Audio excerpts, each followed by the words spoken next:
साथियों, जय मूल निवासी। हमारे देश में मूल निवासी बहुजन समाज की हजारों राजनीतिक पार्टियां हैं। फिर भी वे लोग या तो एनडीए का या तो इंडिया गठबंधन का वे लोग 2024 के लोकसभा चुनाव में अलायंस बना रहे हैं, गठबंधन कर रहे हैं। जबकि हमारी मूल निवासी बहुजन समाज की आबादी 85 से 90% है और ये लोग 3.5% ब्राह्मणों के पार्टियों का पिछलग्गू बनने जा रहे हैं। तो साथियों, इसके पीछे का क्या कारण है? आखिर में ये क्यों नहीं लोग अपना मूल निवासी बहुजन समाज का एक अलग अलायंस बनाते हैं? हालांकि ये लोग जब पार्टियां बनाते हैं तो या तो कांग्रेस के विरोध में या तो बीजेपी के विरोध में बनाते हैं और उनके कार्यकर्ता दिन रात एक करके पार्टी को खड़ा करते हैं। उनके विचारधारा से और ब्राह्मणों के विचारधारा से टकराहट भी होती है और जब टकराहट होती है तो मूल निवासी बहुजन के बहुत से कार्यकर्ता मार खाते हैं, यहाँ तक कि हत्या हो जाती है।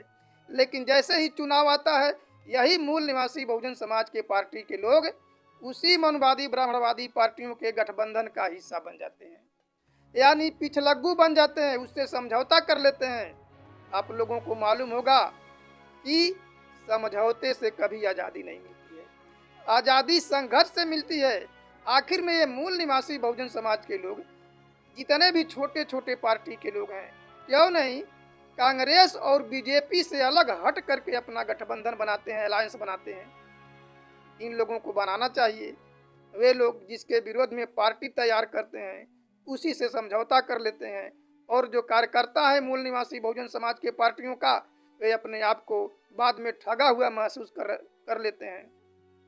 तो समझौता यदि कर लेते हैं तो क्या 2024 के लोकसभा चुनाव में क्या मूल निवासी बहुजन समाज के किसी भी नेता को ये लोग प्रधानमंत्री बनाएंगे?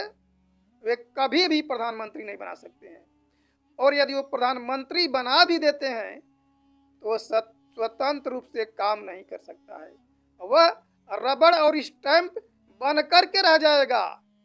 और मान लीजिए यदि स्वतंत्र रूप से काम भी करने लगे तो क्या जो कांग्रेस और बीजेपी का गठबंधन है उसके जितने भी एमपी चाहे सांसद चुन करके आए हैं, वो क्या मूल निवासी प्रधानमंत्री को उस पद पर रहने देंगे?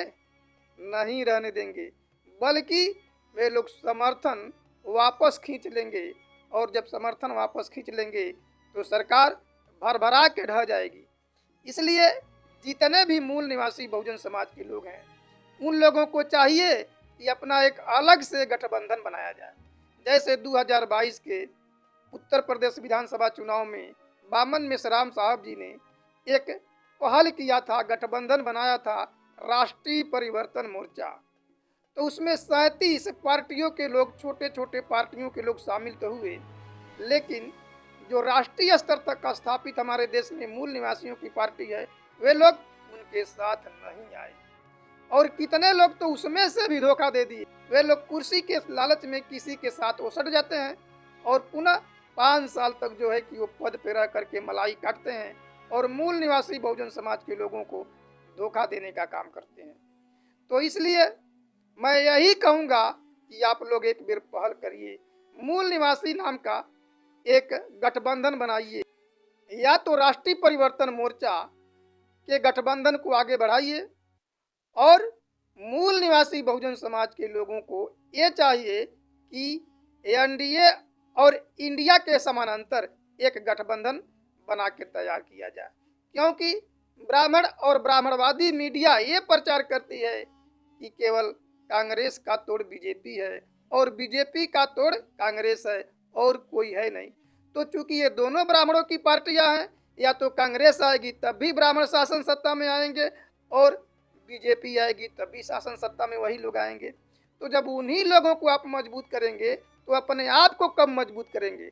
अरे कुछ तो पहल करिए, आज नहीं तो कल जरूर ये खड़ा होगा तीसरा मोर्चा, तो पहले शुरुआत तो करिए। चुनाव में यही सब देखते हैं कि इसने हमें धोखा दिया, इस बार उसको नहीं चुनेंगे, तो इस बार जो है कि दूसरे को चुनेंगे, अगले बार तीसरे को चुनेंगे। तो जब आप लोग जागृति करेंगे, जागृति आएगा, पहल आएगा, तभी तो आप लोगों के साथ लोग जुड़ेंगे, मूल निवासी समाज के लोग जुड़ेंगे।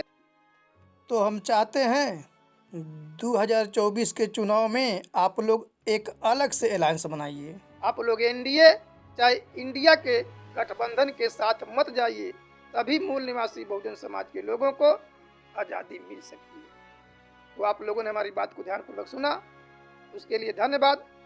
जय मूल निवासी।